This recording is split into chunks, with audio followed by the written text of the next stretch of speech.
Galit at dismayado ang TV host comedian na si Vice Ganda sa isang airline company na nakasira sa masaya raw sana nilang bakasyon.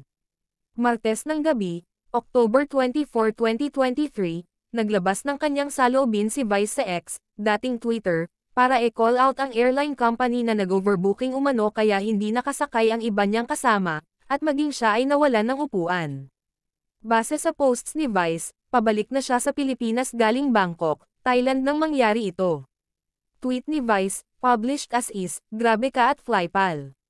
Grabeng pang-aabala at perwisyo ang dinulot mo sa masaya sanang trip na ito. Bakit kayo ganyan? Ilang beses nyo kaming pinaranas ng overbooking sa puntong di nakasakay ang kasama namin.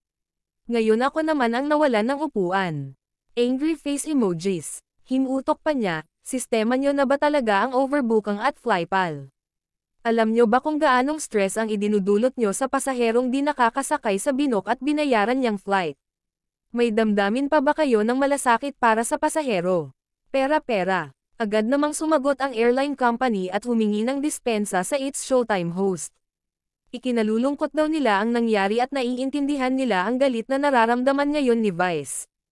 Saad nila, "Hi, Vice. We would like to express our apology for the disruption and inconvenience you have faced during what should have been a joyful journey. We truly understand your frustration, and we are genuinely sorry for the trouble this has caused you."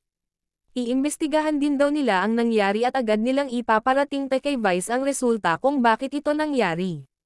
Your concerns about overbooking have not gone unnoticed. We are here to assure you that we take your feedback to heart and are committed to looking into this matter immediately. We were able to retrieve your booking details, and we are already in the process of investigating the issue with our Bangkok station. Ni-repost Vice ang tugon sa kanya ng airline company, ngunit hindi pa rin hamupa ang inis ng It's Showtime host. Aniya, pinapalitan nyo ng lungkot at, ng saya na dulot ng excitement sa bawat trip at ligaya ng bawat nabuong memories sa trip nang dahil sa napakapangit nyong sistema. Masaya sana ang bawat alis at pag-uwi kung meron kayong malasakit. Dagdag pa ni Vice, walang halong biro na iyak ako habang tumatakbo para umabot ako sa flight na muntik kong di masakyan dahil nag-overbook kayo. Si Ayon inabutan kong mukhang kawawang nasa pinto ng eroplano dahil ayaw niyang sumakay kung di ako makakasakay. Yun ang ginawa nyo sa amin, at flypal. Sumagot muli ang airline company upang ipaliwanag ang nangyari base sa isinagawa nilang investigasyon. Itinanggi ng airline company na overbooked ang flight. Kung mga ka-cheka anong masasabi nyo tungkol dito mag-comment lang sa baba and don't forget to subscribe.